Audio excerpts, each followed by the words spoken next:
Morning. So ನಿನ್ನೆ note pad paint ಎರಡು ಮುಗಿದೈತಲ್ರಿ. ಆಮೇಲೆ ಫಂಕ್ಷನ್ ಕೀಸ್ ಶಾರ್ಟ್ಕಟ್ ಕೀನು ಮುಗಿದೋದು ಅಲ್ರಿ. ನೆಕ್ಸ್ಟ್ ನಿನ್ನೆ ನಾವು ನೋಟ್ ಪ್ಯಾಡ್ನಾಗ ನೋಡ್ಬೇಕಾದ್ರೆ ಏನೇನಾಗಿತ್ತು ಅಂದ್ರೆ ರೀ, ಕೆಲವೊಂದು ಇದ್ರಾಗ ಆಪ್ರೇಟ್ ಆಗ್ತಾವ, ಕೆಲವೊಂದು ಆಪ್ರೇಟ್ ಆಗಲ್ಲ ಅಂತ ಗೊತ್ತಾಯ್ತು ನಮಗೆ. ಯಾವಾಗ ಅಂತಂದ್ರೆ ಟೆಕ್ಸ್ಟ್ ಫಾರ್ಮ್ಯಾಟಿಂಗ್ ಅಂತ ಬಂದಾಗ ಬೋಲ್ಡ್ ಇಟಾಲಿಕ್ ಅಂಡರ್ಲೈನ್ ಆಗ್ತದ, ಹೌದಲ್ರಿ? ಹಾ ರೀ, ಬೋಲ್ಡ್ ಇಟಾಲಿಕ್ ಎರಡೇ ಆಗ್ತದ್ರಿ, ಹೌದಲ್ರಿ? ಅಂಡರ್ಲೈನ್ ಆಗ್ತಿರ್ಲಿಲ್ಲ. ಆಮೇಲೆ ಟೆಕ್ಸ್ಟ್ ಕಲರ್ ಬರೋದಿಲ್ರಿ. ಆಮೇಲೆ ಇನ್ನೊಂದೇನಂದ್ರೆ ಇದ್ರಾಗ ಇಮೇಜಸ್ಗಳನ್ನ ಇನ್ಸರ್ಟ್ ಮಾಡಕ್ ಆಗಂಗಿಲ್ರಿ, ಹೌದ್ರಿ? ಅದೊಂದು ಪಾಯಿಂಟ್ ಮಿಸ್ ಆಗ್ಯದ, ಬಟ್ ಅಷ್ಟೇನು ಇಂಪಾರ್ಟೆಂಟ್ ಅಲ್ಲ, ಬಿಟ್ಬಿಡು. ಸೊ ಇದಾದ್ಮೇಲೆ ನೆಕ್ಸ್ಟ್ ಹೋಗೋದು ಯಾವ್ದು ಅಂತಂದ್ರೆ ರೀ, ನಾವು ವರ್ಡ್ ಪ್ಯಾಡ್ ಅಂತ ಹೇಳ್ತೀವ್ರಿ. ಸೊ ಈ ವರ್ಡ್ ಪ್ಯಾಡ್ ಅಂತಂದ್ರೆ MS ವರ್ಡ್ ಅಂತ ಏನ್ ಕರಿತೀವಲ್ಲ ಅದರ ಹಂಗೇನೆ ಇರುತ್ತ್ರಿ, ಆದ್ರೆ ಅದರಾಗ ಇರುವಂತಹ ಫಂಕ್ಷನ್ಸ್ಗಳು ಇದ್ರಾಗ ಇಲ್ರಿ ಅಷ್ಟೇ. ವರ್ಡ್ ಪ್ಯಾಡ್ ಅಂತ ತಗೋತೀವಿ. ಇದನ್ನ ಸ್ವಲ್ಪ ಮಾಡ್ಕೊಂಡ್ಬೇಡ ಅಂತ ಆಮೇಲೆ ಹೋಗೋಣ. Okay,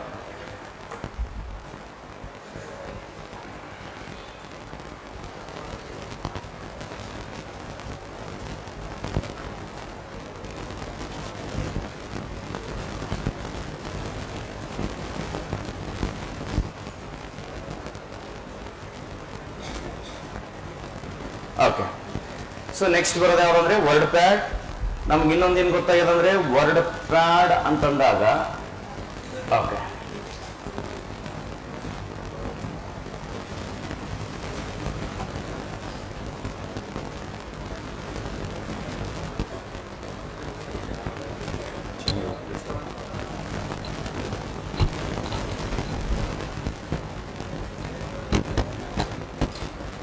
okay. Next so word pad ಅಂತ ಬರ್ತದ್ರಿ. ವರ್ಡ್ ಪ್ಯಾಡ್ ನಲ್ಲಿ ಇರುವಂತಹ ಟೈಟಲ್ ಬಾರ್ ಈ ಹಿಂದೆ ನಾವು ನೋಡಿರುವ ನೋಟ್ ಪ್ಯಾಡ್ ಆಗಿರ್ಬೋದು, ಆಮೇಲೆ ಪೇಂಟ್ ಆಗಿರ್ಬೋದು, ಅಲ್ಲಿ ಏನದ ಅದೇ ತರ ಇಲ್ಲಿ ಇರ್ತದ್ರಿ. ಫಸ್ಟಿಗೆ ಬರೋದು ಫೈಲ್ ನೇಮ್ ರೀ, ನೆಕ್ಸ್ಟ್ ಬರೋದು ಅಪ್ಲಿಕೇಶನ್ ನೇಮ್, 3 ಕಂಟ್ರೋಲ್ ಬಟನ್ ಎಲ್ಲ ಸೇಮ್ ರೀ. ಆಮೇಲೆ ನೋಟ್ ಪ್ಯಾಡ್ ನಾಗ ಏನ್ ನೋಡಿದೀವಿ ಅಂದ್ರೆ ಮೆನ್ಯೂಗಳು ನೋಡಿದೀವಿ. ಫೈಲ್ ಮೆನ್ಯೂ, ಎಡಿಟ್ ಮೆನ್ಯೂ ಅಂತ ಇದೀವಿ, ಮೆನ್ಯೂ ಅಂತ ಕರಿತೀವ್ರಿ. ನೆಕ್ಸ್ಟ್ ಈಗ ವರ್ಡ್ ಪ್ಯಾಡ್ ಅಂತ ಬಂದ್ಮೇಲೆ ಈ ವರ್ಡ್ ಪ್ಯಾಡ್ ನಾಗ ಏನ್ ಮಾಡೋದಂದ್ರೆ ಈ ತರ ಡೆವಲಪ್ ಮಾಡ್ತಾನ್ರಿ. ಇವಕ್ಕೆ ಏನಂತ ಕರಿತಾರಂದ್ರೆ ಟ್ಯಾಬ್ ಅಂತ ಕರಿತಾರ್ರಿ. ಇದಕ್ಕೆ ಹೋಮ್ ಟ್ಯಾಬ್ ಅಂತೀವಿ, ಇದಕ್ಕೆ ವ್ಯೂ ಟ್ಯಾಬ್ ಅಂತೀವ್ರಿ. ಸೊ ಈಗ ಎಕ್ಸಾಂಪಲ್ ಹೋಮ್ ಟ್ಯಾಬ್ ಅನ್ನ ಕ್ಲಿಕ್ ಮಾಡಿದಾಗ ಈ ಹೋಮ್ ನಲ್ಲಿ ಇರುವಂತದ್ದು ಇಷ್ಟೆಲ್ಲ ಏನಿದಾವ ಅಂತಂದ್ರೆ ಆಪ್ಷನ್ಸ್ ಗಳಿದಾವ್ರಿ. ಸೊ ಇದಕ್ಕೆ ಸಂಪೂರ್ಣ ಇದಕ್ಕೆ ಸೇರ್ ಏನಂತಾರ ಅಂತಂದ್ರೆ ರೀ ರಿಬ್ಬನ್ ಅಂತ ಕರಿತಾರ್ರಿ. ಏನಂತ ಕರಿತಾರ್ರಿ? ರಿಬ್ಬನ್ ಅಂತ ಕರಿತೀವ್ರಿ. ಸೊ ಹಾಗಿದ್ರೆ ಈ ಹೋಮ್ ಅನ್ನೋದಕ್ಕೆ ಏನಂತ ಕರಿತೀವಿ ಅಂದ್ರೆ ಇದನ್ನ ಟ್ಯಾಬ್ ಅಂತ ಕರಿತಾರ್ರಿ. ಇವಾಗ್ರಿ ಹೋಮ್ ಟ್ಯಾಬ್, ವ್ಯೂ ಟ್ಯಾಬ್ ಅಂತ ಕರಿತಾರ್ರಿ. ಈ ಹಿಂದೆ ಹೆಂಗಿರ್ತೀವಿ ಅಂತಂದ್ರೆ ರೀ ಫೈಲ್ ಮೆನ್ಯೂ, ಎಡಿಟ್ ಮೆನ್ಯೂ ಅಂತ ಇರ್ತೀವಿ, ಮೆನ್ಯೂ ಅಂತ ಇರ್ತಿದ್ವಿ. ಇವಾಗ ಏನಾಯ್ತು ಅವನ್ನ ತೆಗೆದು ಬಿಟ್ಟು ಏನ್ ಮಾಡಿದಾರ್ರಿ ಟ್ಯಾಬ್ ಅಂತ ಮಾಡಿದಾರ್ರಿ. ಸೊ ಫೈಲ್ ಮೆನ್ಯೂ ಅಂತ ಕ್ಲಿಕ್ ಮಾಡಿದಾಗ ಒಂದು ಡ್ರಾಪ್ ಡೌನ್ ಮೆನ್ಯೂ ಬರ್ತಿತ್ತು. ಈ ಮೆನ್ಯೂದಾಗ ಏನಂದ್ರೆ ನ್ಯೂ, ಓಪನ್, ಸೇವ್ ಅಂತ ಈ ತರ ನೋಡಿದ್ವಿ. ಅದ್ರ ಹಂಗೇನೆ ಇಲ್ಲಿ ಏನ್ ಬರ್ತಂದ್ರೆ ಹೋಮ್ ಅಂತ ತಗೊಂಡ್ವಿ ಅಂತಂದ್ರೆ ರೀ ಇಲ್ಲಿ ಆ ಒಂದಿಷ್ಟು ರಿಬ್ಬನ್ಸ್ ಗಳ ಕೊಟ್ಟಿದಾನ. ಅದ್ರಾಗಿರುವಂತ ಕೆಲವೊಂದು ಆಯ್ಕೆಗಳು ಕೊಟ್ಟಾನ್ರಿ. ಎಕ್ಸಾಂಪಲ್ ನಮಗೆ ಟೆಕ್ಸ್ಟ್ ಫಾರ್ಮೇಶನ್ ಇರ್ಬೋದು, ಅಥವಾ ನಾವು ಪ್ಯಾರಾಗ್ರಾಫ್ ಫಾರ್ಮೇಶನ್ ಇರ್ಬೋದು, ಅಥವಾ ಇಮೇಜಸ್ ಗಳು ಇರ್ಬೋದು. ಈ ತರ ಕೆಲವೊಂದು ಏನೇನ್ ಬೇಕಾದ್ರಾಗ ಆ ಒಂದು ಹೋಮ್ ಸಂಬಂಧಪಟ್ಟಂತ ಐಕಾನ್ಸ್ ಗಳು ಕೊಟ್ಟಿದ್ದಾನ್ರಿ. ಅವಕ್ ನಾವು ಆಪ್ಷನ್ಸ್ ಕೂಡ ಅನ್ಬೋದ್ರಿ. ನೆಕ್ಸ್ಟ್ ಈಗ ನಾವು ವರ್ಡ್ ಪ್ಯಾಡ್ ಅಂತ ಬರ್ತೀವಿ. ವರ್ಡ್ ಪ್ಯಾಡ್ ನ ಬಂದಾಗ ನೋಟ್ ಪ್ಯಾಡ್ ಗೆ ಮತ್ತು ವರ್ಡ್ ಪ್ಯಾಡ್ ಗೆ ಕಂಪೇರ್ ಮಾಡಿದಾಗ ಏನಂದ್ರೆ ಇದು ಕೂಡ ನಾವೇನಂತ ಕರಿತೀವಿ ಅಂದ್ರೆ ರೀ ಟೆಕ್ಸ್ಟ್ ಎಡಿಟಿಂಗ್ ಅಂತಾನೆ ಕರಿತೀವ್ರಿ. ಇದಕ್ಕೆ ಏನಂತ ಕರಿತೀವಿ ಅಂದ್ರೆ ಟೆಕ್ಸ್ಟ್ ಎಡಿಟಿಂಗ್ ಅಪ್ಲಿಕೇಶನ್ ಅಂತಾನೆ ಕರಿತೀವಿ. ಹಾಗಿದ್ರೆ ನೋಟ್ ಪ್ಯಾಡ್ ಗೆ ವರ್ಡ್ ಪ್ಯಾಡ್ ಕಂಪೇರ್ ಮಾಡಿದಾಗ ಏನೆಲ್ಲ ವ್ಯತ್ಯಾಸಗಳಿದಾವ ಅಂದ್ರ ಇಲ್ಲಿ ಕಣ್ಣಂಗೆ ನಮ್ಗೆ ಗೊತ್ತಾಗ್ತದ್ರಿ. ಬೋಲ್ಡ್ ಆಗ್ತದ್ರಿ, ಇಟಾಲಿಕ್ ಆಗ್ತದ್ರಿ, ಇಲ್ಲಿ ಅಂಡರ್ಲೈನ್ ಕೂಡ ಆಗ್ತದ ಅಂತ ಅರ್ಥ ರೀ. ಇನ್ನೊಂದು ಸ್ಟ್ರೈಕ್ ಥ್ರೋ ಅಂತ ಬರ್ತದೆ. ಸ್ಟ್ರೈಕ್ ಥ್ರೋ ಅಂದ್ರೆ ಎಕ್ಸಾಂಪಲ್ ಈಗ ಫ್ರಾಮ್ ಅನ್ನೋದ್ರಲ್ಲಿ ಬೇಕಾಗಿಲ್ಲ, ಅದನ್ನ ಈ ತರ ಕಟ್ ಮಾಡ್ತೀವ್ರಿ. ಈ ತರ ಲೈನ್ ತೋರಿಸ್ತಾನೆ ನಿಮ್ ಪ್ರಾಕ್ಟಿಕಲ್ ರೀ. ಅದಾದ್ಮೇಲೆ ಇಲ್ಲಿ ಸಬ್ಸ್ಕ್ರಿಪ್ಟ್, ಸೂಪರ್ ಸ್ಕ್ರಿಪ್ಟ್ ಅಂತ ಬರ್ತದೆ. ಈ ಸಬ್ಸ್ಕ್ರಿಪ್ಟ್, ಸೂಪರ್ ಸ್ಕ್ರಿಪ್ಟ್ ಅಂದ್ರೆ ಏನ್ ಆಗುತ್ತೆ ಅಂತಂದ್ರೆ ಎಕ್ಸಾಂಪಲ್ ಈಗ ಸಬ್ಸ್ಕ್ರಿಪ್ಟ್, ಸೂಪರ್ ಸ್ಕ್ರಿಪ್ಟ್ ಅಂದ್ರೆ ನಾವು ಮ್ಯಾಥ್ಸ್ ನಾಗದೆಲ್ಲ ಬರಿತಿರ್ತೀವಿ, ಹೌದಾ? ಏನಂದ್ರೆ ಈ ತರ ಎಕ್ಸ್ ಸ್ಕ್ವಯರ್, ವೈ ಸ್ಕ್ವಯರ್ ಅಂತ ಬರಿತೀವಿಲ್ರಿ, ಹೌದ್ರಾ ರೀ? ಎಕ್ಸಾಮ್ ದಾಗ ಕೇಳೇನ್ರಿ. ಈಗ ಇದ್ರ ಮೇಲೆ ಬರುವಂತಹ ಇದಕ್ಕೆ ಏನಂತ ಕರಿತಾರ ಅಂದ್ರೆ ಸೂಪರ್ ಸ್ಕ್ರಿಪ್ಟ್ ಅಂತಾರ್ರಿ. ಇದಕ್ರಿ ಸೂಪರ್ ಸ್ಕ್ರಿಪ್ಟ್ ಅಂತ ಕರಿತಾರ್ರಿ. ಇನ್ನ H2O ಅಂತ ಬರ್ತದೆ ನೋಡ್ರಿ. ಅದ ಎಕ್ಸಾಂಪಲ್ ಇದನ್ನೇ ಕೇಳನ್ರಿ. H2O ನಲ್ಲಿನ 2 ಏನಾಗಿದೆ, ಯಾವ ಫಾರ್ಮ್ಯಾಟ್ ಆಗಿದೆ ಅಂದ್ರೆ ಇದನ್ನ ಸಬ್ಸ್ಕ್ರಿಪ್ಟ್ ಅಂತ ಕರಿತಾರ್ರಿ. ಇದು ಗೊತ್ತಿರ್ಬೇಕ್ರಿ, ಎಕ್ಸಾಮ್ ದಾಗ ಕೇಳೇನ್ರಿ. ಇದಕ್ಕೆ ಏನಂತ ಕರಿತಾರ್ರಿ? ಸಬ್ಸ್ಕ್ರಿಪ್ಟ್ ಅಂತ ಕರಿತೀವ್ರಿ. ಸೊ ಮೇಲೆ ಕೂಡೋದು ಆ ಅಕ್ಷರನಲ್ಲಿ ಏನ್ ಯಾವ್ದಾರ ಒಂದು ಅಕ್ಷರ ನಾವ್ ಏನ್ ಮಾಡ್ತೀವ್ರಿ ಮೇಲೆ ಕೂಡಿಸ್ತೀವ್ರಿ. ಈಗ ಪ್ರಾಕ್ಟಿಕಲ್ ನೋಡ್ಬೇಡ ಅಂತ ಎಕ್ಸಾಂಪಲ್ ಸ್ವಲ್ಪ ದೊಡ್ಡದು ಮಾಡ್ಕೊಂಡ್ಬಿಟ್ರೆ ಟೆಕ್ಸ್ಟ್ ಇದನ್ನ ಬೇಡ, ಕೆಳಗಡೆ ತಗೊಳ್ಳೋಣ. ಆಮೇಲೆ ಈಗ ಇಲ್ಲಿ ನಾನು ಒಂದಿಷ್ಟು ಟೈಪ್ ಮಾಡ್ತೀನಿ ರೀ, ಏನಂದ್ರೆ ಎಕ್ಸ್ ಸ್ಕ್ವಯರ್ ಮಾಡಬೇಕು 2 ಕೊಡ್ತೀನಿ ರೀ, ಪ್ಲಸ್ ಇಲ್ಲಿ y ಸ್ಕ್ವಯರ್ ಮಾಡಬೇಕು ಇಲ್ಲೊಂದು 2 ಕೊಡ್ತೀನಿ ಅಂತ ಇಟ್ಕೊಳ್ಳೋಣ. ಕೆಳಗಡೆ ನಾನೇನ್ ಮಾಡ್ತೀನಿ ರೀ H2O ಅಂತಲೂ ಕೊಟ್ಬಿಡ್ತೀನಿ ರೀ. ಸೊ ಇವಾಗ ಈ ಅಕ್ಷರಗಳು ಮಾತ್ರ ನಾವು ದೊಡ್ಡದಾಗಿ ಮಾಡ್ಕೊಳ್ಳೋಣ. ಈಗ ಈ ತರ ದೊಡ್ಡ ಮಾಡ್ಬೋದು. ಸೊ ಇಲ್ಲಿ ನೋಟ್ ಪ್ಯಾಡ್ ಆಗಿ ಏನಾಗ್ತೈತ್ರಿ, ಒಂದ್ ಅಕ್ಷರ ದೊಡ್ಡದು ಮಾಡಕ್ ಹೋದ್ರೆ ಇಡೀ ಟೆಕ್ಸ್ಟ್ ಕಂಪ್ಲೀಟ್ ಟೆಕ್ಸ್ಟ್ ದೊಡ್ಡದಾಗ್ತೈತಿ. ಇಲ್ಲಿ ಅದೊಂದು ಚೇಂಜ್ ಅದ ರೀ. ಆಮೇಲೆ ಇದನ್ನೆಲ್ಲ ನೋಡ್ಬೇಕಂದ್ರೆ ಫಸ್ಟ್ ಈಗ ಏನಾದ್ರು ಬೋಲ್ಡ್ ಅದ ರೀ, ಇದಿಷ್ಟೇ ಸೆಲೆಕ್ಟ್ ಮಾಡ್ಕೊಂಡು ಅದಿಷ್ಟೇ ಬೋಲ್ಡ್ ಮಾಡ್ಬೋದು. ಈಗ ಇದನ್ನ ಸೆಲೆಕ್ಟ್ ಮಾಡ್ಕೊಂಡು ಇದನ್ನ ನಾನು ಇಟಾಲಿಕ್ ಮಾಡ್ಬೋದ್ರಿ. ಆಮೇಲೆ ಈಗ ಡೆಟ್ ಅನ್ನೋದು ಅದಕ್ಕಷ್ಟೇ ನಾನು ಅಂಡರ್ಲೈನ್ ಮಾಡ್ಬೋದ್ರಿ. ಈಗ ಸ್ಟ್ರೈಕ್ ಥ್ರೋ ಅಂತ ಬರ್ತದೆ ಸರ್, ಇದನ್ನ ನಾವು ಸೆಲೆಕ್ಟ್ ಮಾಡ್ಕೊಂಡು ಇದ್ರ ಮೇಲೆ ನೀವೇನಾದ್ರೂ ಈ ತರ ಸ್ಟ್ರೈಕ್ ಥ್ರೋ ಅಂತ ಕ್ಲಿಕ್ ಮಾಡಿದ್ರೆ ಅಂತಂದ್ರೆ ಅದ್ರ ಮೇಲೆ ಈ ತರ ಡ್ರಾ ಆಗ್ತದ್ರಿ ಲೈನ್ ಅನ್ನ. ನೆಕ್ಸ್ಟ್ ಈಗ ಬರೋದು ಯಾವ್ದಾದ್ರೆ ಫಸ್ಟ್ ಈಗ ಬರೋದು ಯಾವ್ದ್ರಿ ನೋಡ್ರಿ, ಯಾವ್ದ ಇದನ್ನ ಕೆಳಗಡೆ ಬಂದ್ ನೋಡ್ರಿ, ಇದಕ್ಕೇನಂತ ಕರಿತೀವಿ ಸೂಪರ್ ಸಬ್ ರೀ. ಕೆಳಗಡೆ ಬಂತಂದ್ರೆ ಸಬ್ಸ್ಕ್ರಿಪ್ಟ್ ರೀ, ಮೇಲ್ಗಡೆ ಬಂತಂದ್ರೆ ರೀ ಸೂಪರ್ ಸ್ಕ್ರಿಪ್ಟ್ ರೀ. ಸೊ ಹಾಗಿದ್ರೆ ಎಕ್ಸಾಂಪಲ್ ಈಗ ಇದನ್ನ 2 ಅಂತ ಅದನ್ನ ಸೆಲೆಕ್ಟ್ ಮಾಡ್ಕೊಂಡು ಸಬ್ಸ್ಕ್ರಿಪ್ಟ್ ಕ್ಲಿಕ್ ಮಾಡ್ತೀನಿ ರೀ. ಸೊ ಎಕ್ಸಾಮ್ದಾಗ ಇದನ್ನೇ ಕೇಳಿದೇನ್ರಿ, ಏನಂತಂದ್ರೆ ರೀ ಅವ್ನು ಕೊಟ್ಟಿರೋದು ಎಕ್ಸಾಮ್ದಾಗ ಇದನ್ನೇ ಕೊಟ್ಟಿದ್ದೇನ್ರಿ, H2O ನಲ್ಲಿ 2 ಏನಾಗಿದೆ ಅಂತ ಕೇಳಿದೇನ್ರಿ. ಯಾವ್ದಾಗ್ತದ್ರಿ ಅದ್ರಿ ಸಬ್ಸ್ಕ್ರಿಪ್ಟ್ರಿ. ಸಬ್ಸ್ಕ್ರಿಪ್ಟ್ರಿ ಹೌದ್ರಾ ರೀ. ಅಚಾನಕ್ ಇದೇ ಎಕ್ಸಾಮ್ ಇದೇ ಪ್ರಶ್ನೆನ ಸೈನ್ಸ್ ಭಾಗದಾಗ ಬಂತಂದ್ರೆ ಮತ್ತೆ ಬೇರೆ ಆಗಿರ್ತಾವ ಹೌದಲ್ರಿ. ಏನಂತಾರೆ 2 ಪ್ರಮಾಣದ ಹೈಡ್ರೋಜನ್ ರೇ ಆಕ್ಸಿಜನ್ ರೇ ಹೈಡ್ರೋಜನ್ ರೀ. ಸೊ ಇಲ್ಲಿ ಏನಾಗುತ್ತಂದ್ರೆ ನಮ್ಮ ಕಂಪ್ಯೂಟರ್ನಾಗ ಫಾರ್ಮ್ಯಾಟ್ ಅವ್ನು ಬರೆದಿರ್ತಾನ್ರಿ, ಅದಕ್ಕೆ 2 ಅನ್ನೋದು ಯಾವ ಫಾರ್ಮ್ಯಾಟ್ ಆಗಿದೆ ಅಂತ ಕೇಳಿದಾಗ ಏನ್ ಬರ್ಬೇಕ್ರಿ ನಾವ್ರಿ ಸಬ್ಸ್ಕ್ರಿಪ್ಟ್ರಿ ಹೌದಲ್ರಿ. ನೆಕ್ಸ್ಟ್ ರೀ ಇನ್ನ ಇಲ್ಲಿರುವಂತಹ 2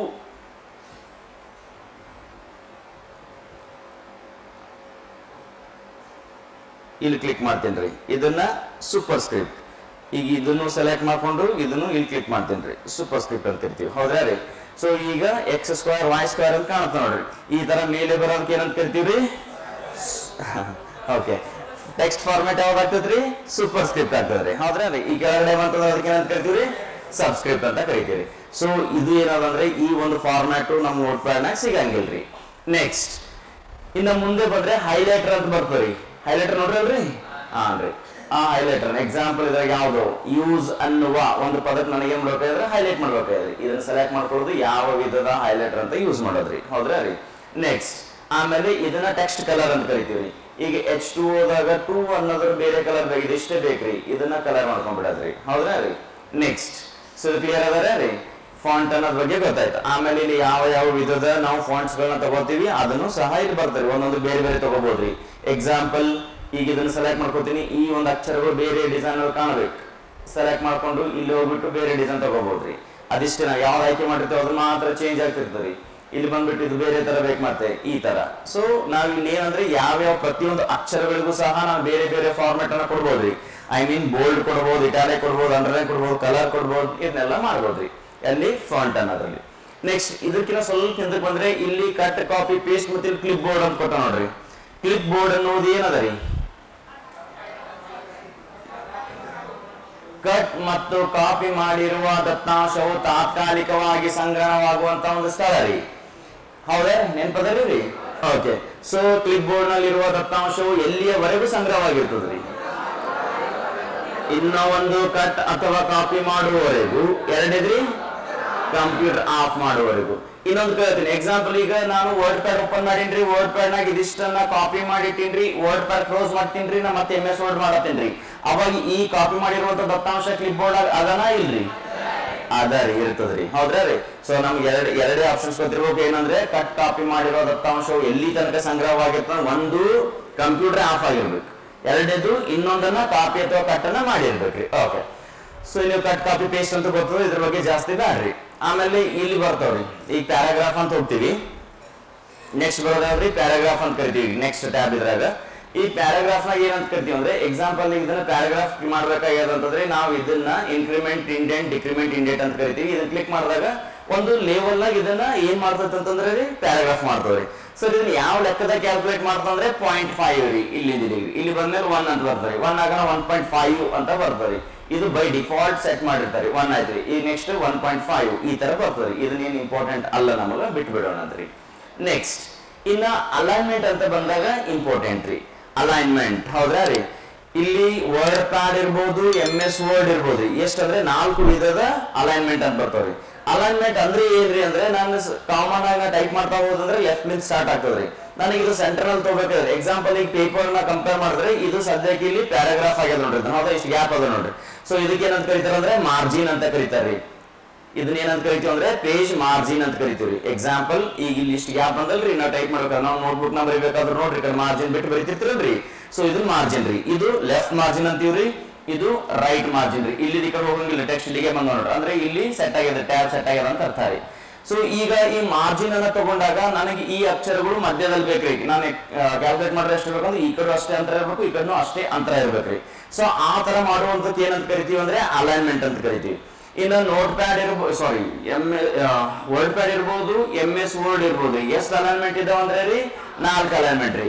ಮೊದಲನೇದು ಬರೋದು ಯಾವ ಅಲೈನ್ಮೆಂಟ್ ರೀ? ಲೆಫ್ಟ್ ಅಲೈನ್ಮೆಂಟ್ ರೀ. ಇನ್ನು ಎರಡನೇದ್ರಿ ಸೆಂಟರ್ ಅಲೈನ್ಮೆಂಟ್ ರೀ. ಮೂರನೇದ್ರಿ ರೈಟ್ ಅಲೈನ್ಮೆಂಟ್ ರೀ. ನಾಲ್ಕನೇದು ಯಾವ್ದು ಗೊತ್ತೇನ್ರಿ? ಇದು ರೀ, ಇದಕ್ಕೆ ಜಸ್ಟಿಫೈ ಅಂತಾರ್ರಿ. ಜಸ್ಟಿಫೈ ಇವು ನೆನ್ಪಿರ್ಬೇಕ್ರಿ, ಇದು ಇಂಪಾರ್ಟೆಂಟ್, ಬಹಳ ಸಲ ಕ್ವಶನ್ ಬಂದವ್ರಿ. ಒಂದನೇದು ಲೆಫ್ಟ್ ಅಲೈನ್ಮೆಂಟ್, ಎರಡನೇದು ಸೆಂಟರ್ ಅಲೈನ್ಮೆಂಟ್, ಮೂರನೇದು ರೈಟ್ ಅಲೈನ್ಮೆಂಟ್, ಇನ್ನು ನಾಲ್ಕನೇದು ಯಾವ್ದು ಬರ್ತವ್ರೆ? ಜಸ್ಟಿಫೈ ಅಲೈನ್ಮೆಂಟ್ ಅಂತ ಕರಿತೀವ್ರಿ. ಈ ಅಲೈನ್ಮೆಂಟ್ ಗಳ ಬಗ್ಗೆ ಸ್ವಲ್ಪ ಮಾಹಿತಿ ಇರ್ಬೇಕು, ಬಹಳ ಸಲ ಕೇಳ್ತಿರ್ತಾನ. ಇದ್ರ ಜೊತೆಗೆ ಇದ್ರ ಶಾರ್ಟ್ಕಟ್ ಕೀನು ಕೇಳ್ತಾನ್ರಿ, ಗೊತ್ತಿರ್ಬೇಕು, ಹೌದ್ರಾ ರೀ? ಈಗ ಇದನ್ನ ಪ್ರಾಕ್ಟಿಕಲಿ ನೋಡ್ಬೇಡ ಅಂತ ಯಾವ ತರ ಅದು ಅಲೈನ್ಮೆಂಟ್ ಮಾಡ್ತದಂತ. ಇಲ್ಲಿ ನಾವು ಯಾವ್ದಾದ್ರು ಒಂದು ಟೆಕ್ಸ್ಟ್ ಅನ್ನ ನಾನು ಏನ್ ಮಾಡಬೇಕಾದ್ರೆ ಏನ್ ಸೆಂಟರ್ ತರಬೇಕಾದ್ರೆ ಯಾವ ಟೆಕ್ಸ್ಟ್ ಆ ಟೆಕ್ಸ್ಟ್ ಅನ್ನ ಆಯ್ಕೆ ಮಾಡ್ಕೋಬೇಕು ಒಂದು, ಅಥವಾ ಅಟ್ಲೀಸ್ಟ್ ಆ ಒಂದು ಟೆಕ್ಸ್ಟ್ ನ ಮಧ್ಯೆ ಏನಿರ್ಬೇಕಂದ್ರೆ ಕರ್ಸರ್ ಇರ್ಬೇಕ್ರಿ. ಎಕ್ಸಾಂಪಲ್ ಈಗ ನಾನು ಸೆಲೆಕ್ಟ್ ಮಾಡಿದ್ದೀನಿ, ಈಗ ಲೆಫ್ಟ್ ಅಂತ ಆಲ್ರೆಡಿ ಬೈ ಡಿಫಾಲ್ಟ್ ನೋಡ್ರಿ. ಈಗ ಇನ್ನೊಂದು ನೆನಪಿರ್ಬೇಕ್ರಿ, ಎಲ್ಲೆಲ್ಲಿ ಗೋಲ್ಡನ್ ಕಲರ್ ಆಗ್ಯದ ನೋಡ್ರಿ ಇದನ್ನ, ಅಂದ್ರೆ ಡಿಫಾಲ್ಟ್ ಆಗಿ ಅದು ಸೆಲೆಕ್ಟ್ ಆಗ್ಯದ ಅಂತ ಅರ್ಥ. ಈಗ ನಾನು ಸೆಂಟರ್ ಅನ್ನ ಕ್ಲಿಕ್ ಮಾಡ್ತೀನಿ. ಸೆಂಟರ್ ಕ್ಲಿಕ್ ಮಾಡಿದಾಗ ಎಕ್ಸಾಂಪಲ್ ಓಕೆ, ಈಗ ಇದು ಸೆಲೆಕ್ಟ್ ಆಯ್ತು ನೋಡ್ರಿ, ಇದು ಹೋಗಿ ಡಿ ಸೆಲೆಕ್ಟ್ ಆಯ್ತು, ಇದು ಸೆಲೆಕ್ಟ್ ಆಯ್ತು. ಇದರ ಅರ್ಥ ಏನಂದ್ರೆ ನಾನೀಗ ಸೆಂಟರ್ ಅಲೈನ್ಮೆಂಟ್ ಅನ್ನು ಸೆಟ್ ಮಾಡಿ ಅಂತ ಅರ್ಥ. ಈಗ ಈ ಕಡೆ ನೋಡ್ರು ಅಷ್ಟೇ ಗ್ಯಾಪ್ ಅದರಿ, ಈ ಕಡೆ ನೋಡ್ರು ಅಷ್ಟೇ ಗ್ಯಾಪ್ ಅದರಿ. ಸರ್ ಇನ್ ಕೇಸ್ ಇದ್ರ ಇನ್ನೊಂದಿಷ್ಟು ಟೆಕ್ಸ್ಟ್ ಬರ್ದೆ ಅಂದ್ರೆ ಏನಾಗ್ತದ್ರಿ ಅಂತಂದ್ರೆ, ಈಗ ಇದ್ರಾಗ ಒಂದಿಷ್ಟು ಟೆಕ್ಸ್ಟ್ ಬರೋಣ ಸರ್, ಅದನ್ನ ಸೆಂಟರ್ ಕಂಟಿನ್ಯೂ ಆಗ್ತದೆ. For example this is an example, ಹೌದ್ರಾ ರೀ? This is an example of ಯಾವ ಸ್ಕ್ರಿಪ್ಟ್ ರೀ ಇದು ರೀ? ಸೂಪರ್ ರೀ, ಏನ್ ಸಬ್ರಿ? ಸೂಪರ್ ರೀ. ಸೊ ನೀವು ಈಗ ಇನ್ ಕೇಸ್ ಟೆಕ್ಸ್ಟ್ ಟೈಪ್ ಮಾಡ್ತಾ ಹೋದ್ರಿ ಅಂದ್ರೆ ನೋಡ್ರಿ ಈಗ ಮಾರ್ಜಿನ್ ಅಷ್ಟೇ ಗ್ಯಾಪ್ ಅದ ರೀ ಇಲ್ಲಿ. ಸೊ ಇದಕ್ಕೆ ಏನಂತ ಕರಿತೀವಿ ಅಂದ್ರೆ ಯಾವ ಅಲೈನ್ಮೆಂಟ್ ರೀ? ಸೆಂಟರ್ ಅಲೈನ್ಮೆಂಟ್ ರೀ. ಈಗ ಎಕ್ಸಾಂಪಲ್ ನಾನು ಇಲ್ಲಿ ಶಾರ್ಟ್ಕಟ್ ಕೀ ಟ್ರೈ ಮಾಡಿ ಆಲತ್ತೋಡ್ರಿ. ಸೊ ಇದಕ್ಕೆ ಶಾರ್ಟ್ಕಟ್ ಕೀ ಬೈ ಡಿಫಾಲ್ಟ್ ಅಂತೂ ಲೆಫ್ಟ್ ಅಲೈನ್ಮೆಂಟ್ ಇರ್ತದ್ರಿ. ಈಗ ಇದನ್ನ ನಾನು ಸೆಂಟರ್ ತಗೋಬೇಕಾಗ್ಯದಂದ್ರೆ ಇದಕ್ಕೂ ಶಾರ್ಟ್ಕಟ್ ಕೀ ಇದಾವ್ರಿ. ಇಲ್ಲಿ ಕಾಣ್ತಾವೆ ನೋಡೋಣ್ರಿ, ಕಾಣ್ಲಂದ್ರೆ ಓಕೆ, ನೋ ಪ್ರಾಬ್ಲಮ್ ರೀ. ಓಕೆ, ಅದ ಕಾಣತ್ತೋಡ್ರಿ. ಯಾವ್ದ್ರಿ? ಕಂಟ್ರೋಲ್ ಪ್ಲಸ್ ಇ ರೀ. ಸೊ ಕನ್ಫ್ಯೂಷನ್ ಮಾಡ್ಕೋಬೇಡ್ರಿ. ಸಿ ಅನ್ನೋದು ಯಾವ್ದು ಕೊಟ್ಟ ಕಂಟ್ರೋಲ್ ಸಿ ಅಂದ್ರೆ ಏನಾಗ್ತದ್ರಿ? ಕಾಪಿ ಆಗ್ತದ್ರಿ. ಕಂಟ್ರೋಲ್ ಇ ಅಂದ್ರೆ ಏನಾಗ್ತದ್ರಿ? ಆರ್ ಸೆಲೆಕ್ಟ್ ಆಗ್ತದ್ರಿ. ಕಂಟ್ರೋಲ್ ಬಿ ಅಂದ್ರಿ ಬೋಲ್ಡ್ ರೀ. ಇದು ಬಂದಿಲ್ಲ ನಿಮಗೇನ ಐಡಿಯಾ ಆಗಲ್ಲ, ಹೌದಲ್ರಿ? ಓಕೆ, ಸಿ ಅಂದ್ರೆ ಏನಾಗ್ತದ್ರಿ? ಕಾಪಿ ಆಗ್ತದ್ರಿ. ನೆಕ್ಸ್ಟ್ ಆಮೇಲೆ ಅದನ್ನ ಪೇಸ್ಟ್ ಮಾಡ್ಬೇಕಾಗಿತ್ತಂದ್ರೆ ರೀ ಕಂಟ್ರೋಲ್ ಪ್ಲಸ್ ವಿ, ಹೌದ್ರಾ ರೀ? Next undo control Z. Okay, so ಈಗ ಇದನ್ನ ಸೆಂಟರ್ ಮಾಡ್ಕೋಬೇಕಾಗಿತ್ತು ಅಂದ್ರೆ ಬಳಸುವ ಶಾರ್ಟ್ಕಟ್ ಕೀ ಯಾವಂದ್ರೆ ಕಂಟ್ರೋಲ್ ಪ್ಲಸ್ ಇ ಅಂತ ಕರಿತೀವ್ರಿ. ಇ ಅಂದ್ರೆ ಏನಾಗ್ತದ್ರಿ? ಸೆಂಟರ್ ಅಲೈನ್ಮೆಂಟ್ ರೀ. ಈಗ ಆ ಕಡೆ ತಗೋಬೇಕು, ರೈಟ್ ತಗೋಬೇಕ್ರಿ, ಅವಾಗ ಕಂಟ್ರೋಲ್ ಪ್ಲಸ್ ಆರ್ ರೀ, ಹೌದ್ರಾ ರೀ? ಸೊ ನೆಕ್ಸ್ಟ್ ಈಗ ಇಲ್ಲಿ ಆರ್ ರೈಟಿಗೆ ಬಂದ್ರಿ. ಈಗ ನಾನು ಏನಾದ್ರೂ ಹಂಗೆ ಬೈತಾ ಹೋದ್ರೆ ಏನಾಗುತ್ತೆ ಅಂತಂದ್ರೆ ರೀ ಎಕ್ಸಾಂಪಲ್ ದಿಸ್ ಈಸ್, ಅಲ್ಲಿ ಏನ್ ಮಾಡ್ತದೆ ನೋಡ್ರಿ, ಈಗ ಆ ಕಡೆಯಿಂದ ಟೆಕ್ಸ್ಟ್ ನ ಸೆಟ್ ಮಾಡ್ಕೋವಂತ ಬರ್ಲಕ್ ಸ್ಟಾರ್ಟ್ ಆಯ್ತು. ಇದನ್ನ ಇದು ಯಾವ ಅಲೈನ್ಮೆಂಟ್ ರೀ? ರೈಟ್ ಅಲೈನ್ಮೆಂಟ್ ರೀ.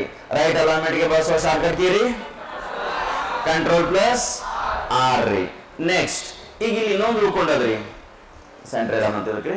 ಇದು ಜಸ್ಟಿಫೈ ಅಂದ್ರೆ ಏನಾಗ್ತಂದ್ರೆ ನಾವು ಬರ್ದಾಗ ನೋಡ್ರಿ ಈ ತರ ಒಂದು ಹಿಂದೆ ಮುಂದೆ ಆಗ್ತಿರ್ತಾವ. ನಾವ್ ಈಗ ನೋಟ್ಸ್ ಬರಿಬೇಕಾದ್ರೆ ನಾವೇನ್ ಮಾಡ್ತೀವಿ ಅಂತಂದ್ರೆ ಈ ನೋಟ್ಬುಕ್ ನಾವು ಬರೀಬೇಕಾದ್ರೆ ಯಾವ್ದೋ ಒಂದು ಕರೆಕ್ಟ್ ಸೆಟ್ ಆಗಿಲ್ಲ ಅಂದ್ರೆ ಈ ತರ ನಿಮ್ ಡ್ಯಾಶ್ ಬರ್ಬಿಟ್ಟು ಕೆಳಗಡೆ ಬರೆಯಕ್ ಮಾಡ್ತೀವಿ ನಾವು ನೋಟ್ಸ್ ಅನ್ನ, ಹೌದ್ರೆ?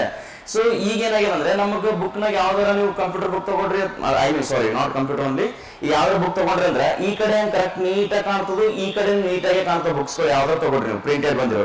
ಸೊ ಅದನ್ನ ಈ ತರ ಹೆಂಗ್ ಸೆಟ್ ಮಾಡಿರ್ತಾರ ಅಂದ್ರೆ ಅದನ್ನೇ ಜಸ್ಟಿಫೈ ರೀ. ಎಕ್ಸಾಂಪಲ್ ಈಗ ಈ ಒಂದು ಪ್ಯಾರಾಗ್ರಾಫ್ ಅನ್ನ ನಾನು ಜಸ್ಟಿಫೈ ಮಾಡ್ಬೇಕಾದ್ರೆ ಅದನ್ನ ಸೆಲೆಕ್ಟ್ ಮಾಡ್ಕೊತೀನಿ ರೀ. ಇಲ್ಲಿ ಹೋಗಿ ಕ್ಲಿಕ್ ಮಾಡ್ತೀನಿ ರೀ, ಶಾರ್ಟ್ಕಟ್ ಕಂಟ್ರೋಲ್ ಪ್ಲಸ್ ಜೆ ಅಂತ ಇರ್ತದ್ರಿ. ಇಲ್ಲಿ ತೋರ್ಸೋತದ, ಇಲ್ಲಲ್ರಿ ಬಂತೇನ್ರಿ? ಬಂದಿಲ್ಲಲ್ರಿ? ಬಂದದ್ರಿ. ಓಕೆ, ಕ್ಲಿಕ್ ಮಾಡೋದಂದ್ರೆ ಈಗ ಏನಾಗ್ತಂದ್ರೆ ಈ ಕಡೆ ಇರುವಂತ ಎಲ್ಲಾ ಪದಗಳು ಕರೆಕ್ಟ್ ಆಗಿ ನೀಟಾಗಿ ಸೆಟ್ ಆಗಿರ್ತಾವ್ರಿ. ಕ್ಲಿಯರ್ ಐತ್ರಿ ಸರ್? ಸಪೋಸ್ ಇರೋದು ಕೂಡ್ತಾ ಇರ್ಲಿದ್ರೆ ಏನ್ ಮಾಡ್ತಾವ್ರಿ, ಇವ್ ಅಡ್ಜಸ್ಟ್ ಮಾಡ್ಕೊಂಡು ಅದ್ರ ಒಂದು ಪದವನ್ನ ಕೆಳಗೆ ಹಾಯಿಸ್ಬಿಡ್ತಾರೆ ಅದನ್ನ. ಸೊ ಈ ತರ ಸೆಟ್ ಮಾಡೋದು. ಜಸ್ಟಿಫೈ ಗೊತ್ತಾಯ್ತ್ರಿ ರೀ? ಜಸ್ಟಿಫೈ ಎದಕ್ಕೆ ಯೂಸ್ ಮಾಡ್ತೀವಿ ಅಂದ್ರೆ ಎಡಬದಿ ಮತ್ತು ಬಲಬದಿಯಲ್ಲಿನ ಟೆಕ್ಸ್ಟ್ಗಳು ಒಂದೇ ರೋ ನಲ್ಲಿ ಕಾಣುವಂತೆ ಮಾಡಲು ಯಾವ್ದ್ರಿ? ಇದೇ ಜಸ್ಟಿಫೈ ಅಂತ ಹೇಳ್ತೀವಿ. ಇನ್ನು ಜಸ್ಟಿಫೈಗೆ ಬಳಸುವ ಶಾರ್ಟ್ಕಟ್ ಕೀ ರೀ ಕಂಟ್ರೋಲ್ ಪ್ಲಸ್ ಜೆ ರೀ. ಹೌದಾ ರೀ? ಈಗ ಇಲ್ಲಿ ಇದನ್ನ ಏನ್ ಹೇಳ್ತೀನಿ ಅಂದ್ರೆ ಇವೆಲ್ಲ MS Word ನ ಸೇಮ್ ಇರ್ತಾವ್ರಿ. Left alignment shortcut key control plus L, centre alignment control E, right alignment control R, justify ರೀ ಕಂಟ್ರೋಲ್ J. ಇವು ನಾಲ್ಕುವನ್ನ ಸೇರಿ ಏನಂತ ಕರಿತೀವಿ ಅಂದ್ರೆ ಅಲೈನ್ಮೆಂಟ್ ಅಂತ ಹೇಳ್ತೀವ್ರಿ. ಏನಂತ ಹೇಳ್ತೀವ್ರಿ? ಅಲೈನ್ಮೆಂಟ್ ಅಂತ ಅನ್ಬೇಕ್ರಿ. ನೆಕ್ಸ್ಟ್ ಇನ್ನ ಕೆಲವೊಂದು ನಾವೇನ್ ಮಾಡ್ತೀವಿ ಅಂದ್ರೆ ಲಿಸ್ಟ್ ಮಾಡ್ತೀವಿ. ಇದು ಲಿಸ್ಟ್ ಇಲ್ಲಿ ಬರ್ತದ್ರಿ. ಇದನ್ನ ನಾವ್ ಇಲ್ಲಿ ಹೇಳೋದಕ್ಕಿಂತ MS Word ನೋಡೋಣ, ಇಂಪಾರ್ಟೆಂಟ್ ಅದ. ಅಲ್ಲೊಂದಿಷ್ಟು ಎಕ್ಸಾಂಪಲ್ ಬರ್ತಾವ, ಕೇಳಮಂತ್ರಿ ಅದನ್ನ. ನೆಕ್ಸ್ಟ್ ಇದು ಆದ್ಮೇಲೆ ಏನಂತಂದ್ರೆ ರೀ, ಇಲ್ಲಿ ಲೈನ್ ಗ್ಯಾಪ್ ಇರ್ತದೆ. ಇದನ್ನೇನು ಇಂಪಾರ್ಟೆಂಟ್ ಅಲ್ಲ ನಮಗೆ. ಲೈನ್ ಸ್ಪೇಸಿಂಗ್ ಅಂತ ಕರಿತೀವಿ. ಎಷ್ಟು ಇದ್ರ ಮಧ್ಯೆ ಸ್ಪೇಸ್ ಇರ್ಬೇಕಂತ ನಾವು ಎಕ್ಸಾಂಪಲ್ ಈಗ ಸೆಲೆಕ್ಟ್ ಮಾಡ್ಕೊತೀನಿ. ಇದ್ರ ಮಧ್ಯೆ ಒಂದೊಂದು ಲೈನ್ ಮಧ್ಯೆ ಎಷ್ಟು ಸ್ಪೇಸ್ ಇರಬೇಕು ಅಂತ ನಾವು ಇದು ಇಲ್ಲಿ ಇಂಪಾರ್ಟೆಂಟ್ ಅಲ್ಲ, ಬಿಟ್ಬಿಡೋಣ. ಸೊ ನೆಕ್ಸ್ಟ್ ಇನ್ನು ಫೈಂಡ್ ರೀಪ್ಲೇಸ್ ಇವೆಲ್ಲ ಸೇಮ್ ರೀ. ಇನ್ನು ಇದರ ಪಿಕ್ಚರ್ ಹಾಕ್ಬೇಕಾಗಿತ್ತು ಅಂದ್ರೆ ಒಂದು ಯಾವ್ದಾದ್ರು ಇಮೇಜ್ ಇನ್ಸರ್ಟ್ ಮಾಡ್ತಂದ್ರೆ ನೀವು ಇಮೇಜ್ ಕೂಡ ಕ್ಲಿಕ್ ಮಾಡಿ ಒಂದು ಇಮೇಜ್ ತಗೊಂಡು ಇಲ್ಲಿ ಇನ್ಸರ್ಟ್ ಮಾಡ್ಬೋದ್ರಿ. ಈ ತರ ಇಮೇಜ್ ಬರ್ತದೆ. ಹೌದಾ ರೀ? ಇಲ್ಲಿ ಇಮೇಜ್ ಕೂಡ ಇನ್ಸರ್ಟ್ ಮಾಡ್ಬೋದು. ಸರ್ ಇದನ್ನ ನಾವು ಏನಾದ್ರೂ ಸೈಜ್ ಚಿಕ್ಕದು ದೊಡ್ಡದು ಮಾಡ್ಬೇಕಾಗಿತ್ತು ಅಂದ್ರೆ ಈ ತರ ಮಾಡ್ಕೋಬಹುದ್ರಿ ನಾವು ಇದನ್ನ. ಇದೇ ಸೇಮ್ MS Word ಅನ್ನು ಕೆಲಸ ಆಗ್ತದೆ ಇದನ್ನ. ಆಮೇಲೆ MS Word ನಾಗ ನಾವ್ ಎಲ್ಲೆಲ್ಲಿ ಬೇಕು ಅಲ್ಲೆಲ್ಲಿ ಒಯ್ದು ಇಟ್ಕೋಬಹುದ್ರಿ. ಇದನ್ನ ಇಲ್ಲಿ ಹಂಗ ಆಗಲ್ರಿ. ಇಲ್ಲಿ ಏನಂತಂದ್ರೆ ಇದು ಕೂಡ ಒಂದು ಟೆಕ್ಸ್ಟ್ ತರ ಆಗ್ತದ್ರಿ. ಸರ್ ಈಗ ನನಗೆ ಸ್ವಲ್ಪ ಸೆಂಟರ್ ತಗೋಬೇಕಾಗ್ಯದ್ರಿ. ಇದನ್ನಂತಂದ್ರೆ ನೀವು ಇಲ್ಲಿ ಕರ್ಸರ್ ಇರ್ಬೇಕ್ರಿ ಅದ್ರ ಹಿಂದೆ. ಈಗ ಇಲ್ಲಿ ಸ್ಪೇಸ್ ಬಾರ್ ಪ್ರೆಸ್ ಮಾಡಿದ್ರೆ ಅಷ್ಟೇ ಮುಂದಕ್ಕೆ ಹೋಗ್ತೀವ್ರಿ. ಸರ್ ಒಂದು ಲೈನ್ ತೆಳಗ್ ತಗೋಬೇಕಾಗ್ಯದ್ರಿ ಅಂದ್ರೆ ಎಂಟ್ರಿ ಕೀ ಪ್ರೆಸ್ ಮಾಡ್ಬೇಕ್ರಿ ಇದು. ಹೌದ್ರಾ ರೀ? ಸೊ ಈ ತರ ಇಮೇಜ್ ಕೂಡ ಹಾಕೋಬಹುದ್ರಿ. ಸೊ ಆಮೇಲೆ ಇನ್ನೊಂದು ಅದ ರೀ, ಇಲ್ಲಿ ನೋಡ್ರಿ ಪೇಂಟ್ ಡ್ರಾಯಿಂಗ್ ಅಂತದ ನೋಡ್ರಿ. ಇದಕ್ಕಲ್ಲಿ ನಾವೇನಂತ ಕರಿತೀವಿ ಅಂದ್ರೆ ಇನ್ಸರ್ಟ್ ಪಿಕ್ಚರ್ಸ್ ನಾಗೆ ಬರ್ತಿದ್ವಿ ನೋಡಿ. ಅಂದ್ರೆ ನಾವು ಫ್ರೀ ಹ್ಯಾಂಡ್ಲಿ ಯೂಸ್ ಮಾಡ್ಬೇಕ್ರಿ. ಇದ್ರ ಪೇಂಟ್ ಮಾಡ್ಬೇಕಾಗ್ಯದ. ಅದನ್ನ ಇಲ್ಲಿ ಕ್ಲಿಕ್ ಮಾಡಿದೇವಂದ್ರೆ ಇಲ್ಲಿ ತರ ಪೇಂಟ್ ನಮ್ಗೆ ಸ್ಪೇಸ್ ಕೊಡ್ತಾರೆ ಇಷ್ಟು. ಇಲ್ಲಿ ನಾವ್ ಏನಾದ್ರೂ ಮಾಡ್ಬೋದ್ರಿ. ಫಾರ್ ಎಕ್ಸಾಂಪಲ್ ನಾನು ಸಿಗ್ನೇಚರ್ ಹಿಂಗ್ ಮಾಡ್ಬಿಡ್ತೀನಿ ಅಂತ ಇಟ್ಕೊಳ್ಳೋಣ ಅಂತ. ಓಕೆರಾ? ಇದನ್ನ ಜಸ್ಟ್ ಇಲ್ಲಿ ಕ್ಲೋಸ್ ಮಾಡಿದೆ ಅಂತಂದ್ರೆ ಆ ಇಮೇಜ್ ಇಲ್ಲಿ ಕನ್ವರ್ಟ್ ಆಗಿರ್ತಾರೆ, ಇಲ್ಲಿ ಬಂದಿರ್ತಾರೆ ಇಮೇಜ್ ತರ ಇದಂತ್ರಿ. ಹೌದ್ರಾ? ಸೊ ಇದನ್ನಷ್ಟೇ ಇದ್ರಾಗ್ರಿ. ಆಮೇಲೆ ಇಲ್ಲಿ ಕೆಳಗಡೆ ಒಂದು ಲಾಸ್ಟ್ ಬಂದ್ ನೋಡ್ರಿ ಜೂಮ್ ಅಂತ ಇಲ್ಲಿ. ಹೌದ್ರಾ ರೀ? ಈ ತರ ಜೂಮ್ ಅಂದಲ್ರಿ, ಇದು ಜೂಮ್ MS Word ನಾಗ ಎಕ್ಸೆಲ್ ನಾಗ ಎಲ್ಲ ಕಡೆ ಕೇಳ್ತಾನೆ ಅದು ಹೇಳ್ತೇನೆ. ಇದಕ್ಕೆ ಏನಂತ ಕರಿತೀವಿ ಅಂದ್ರೆ ಸ್ಟೇಟಸ್ ಬಾರ್ ಅಂತ ಕರಿತೀವ್ರಿ. ಇದರ ಒಂದು ಈಗ ಇನ್ಮೇಲೆ ಎಕ್ಸ್ಟ್ರಾ ಸ್ಟಾರ್ಟ್ ಆಗ್ತದ್ರಿ. ಅದೇ ಲಾಸ್ಟ್ ಬರುವಂತ ಕೊನೆಯಲ್ಲಿ ಬರುವಂತಹ ಇದಕ್ಕೆ ಏನಂತ ಕರಿತೀವಿ ನಾವು ಅಂದ್ರೆ ಸ್ಟೇಟಸ್ ಬಾರ್ ಅಂತ ಕರಿತೀವ್ರಿ. ಇದಕ್ರಿ ನೆನಪಿರ್ತದ್ರೆ. ನೆಕ್ಸ್ಟ್ ರೀ ಇನ್ನ ವ್ಯೂ ಅಂತ ಅದ ರೀ. ವ್ಯೂ ಅಂತಂದ್ರೆ ನಿಮಗೆ ಮೀನಿಂಗ್ ಗೊತ್ತಂತೀನಿ, ನೋಡು ಅಥವಾ ಕಾಣು ಅಂತ ಹೇಳ್ತೀವ್ರಿ. ಇದನ್ನ ಜೂಮ್ ಇನ್ ಜೂಮ್ ಔಟ್ ಮಾಡೋದು ಒಂದೇ ಆಯ್ಕೆ ರೀ. ಇನ್ನು ರೂಲರ್ ಇಲ್ಲ ಅದಲ್ರಿ, ಇದು ಸ್ಕೇಲ್ ಕಾಣಬೇಕು ಅಂದ್ರೆ ಇದು ರೈಟ್ ಮಾರ್ಕ್ ಇದ್ರೆ ಆಕ್ಟಿವ್ ಇತ್ತಂದ್ರೆ ಇಲ್ಲಿ ಕಾಣ್ತದ್ರಿ. ಅದನ್ನ ತೆಗೆದು ಚೆಕ್ ಬಾಕ್ಸ್ ಅಂತ ಕರಿತೀವಿ ಆಕ್ಚುಲಿ. ಇದು ಹೋಯ್ತು ಅಂದ್ರೆ ಇದು ಹೈಡ್ ಆಗಿರ್ತದೆ. ಇನ್ನು ಸ್ಟೇಟಸ್ ಬಾರ್ ಬೇಕಾ ಬೇಡ ಅಂತ ಅನ್ನೋದಕ್ಕೆ ಇದನ್ನ ಅಷ್ಟೇ ರೀ. ಎಕ್ಸಾಂಪಲ್ ತೋರಿಸ್ಬಿಡ್ತೀನಿ. ಈಗ ಇದ್ರ ಮೇಲೆ ಒಂದ್ಸಲ ಕ್ಲಿಕ್ ಮಾಡಿದ್ರೆ ಅಂದ್ರೆ ಡಿಸೆಲೆಕ್ಟ್ ಆಯ್ತು. ಅದು ಏನಾಯ್ತು ನಮ್ಗೆ ರೂಲರ್ ಹೋಯ್ತ್ರಿ ಅಂದ್ರೆ ಸ್ಕೇಲ್ ಹೋಯ್ತ್ರಿ. ಈ ಕೆಳಗಡೆ ಈಗ ಜೂಮ್ ಇನ್ ಜೂಮ್ ಔಟ್ ಮಾಡಕ್ಕಿಲ್ಲ ಅದ ನೋಡ್ರಿ. ಇದನ್ನ ಬ್ಯಾಡ್ರಿ ಸರ್ ನಮ್ಗಂದ್ರೆ ಇದನ್ನ ಕ್ಲಿಕ್ ಮಾಡಿರೋ ಅಂದ್ರೆ ಅದನ್ನ ಹೋಗ್ಬಿಡ್ತಾರೆ. ಇಲ್ಲ ನಾವು ಅದನ್ನ ಬೇಕು ಅಂದ್ರೆ ಅದನ್ನ ತಗೋಬಹುದು ನಾವಿಷ್ಟೇ. ಹೌದ್ರಾ ರೀ? ಸೊ ವರ್ಡ್ ಪ್ಯಾಡ್ ಏನ್ ಜಾಸ್ತಿ ಇರಂಗಿಲ್ಲ. ಈಗ ನೆಕ್ಸ್ಟ್ ಬರೋದಾಯ್ತು ನೋಡ್ರಿ ಇಂಪಾರ್ಟೆಂಟ್. ಇದರ ಸುಮ್ಮನೆ MS Word ಹೋಗೋಕ್ಕಿಂತ ಮುಂಚೆ ಒಂದು ಸ್ಟೆಪ್ ಇದ್ರ ಬಗ್ಗೆ ಐಡಿಯಾ ಇರಲಿ ಅನ್ನೋದಕ್ಕೆ. ಇಲ್ಲೇನ್ ಬರ್ಕೊಳ್ಳುವಂಥದ್ದು ಏನಿರಂಗಿಲ್ಲ. ನಿಮ್ ನಾಲೆಜ್ ಸಲಕ್ಕೆ ಇದನ್ನ ಹೇಳಿದ್ದಾರೆ. ನೆಕ್ಸ್ಟ್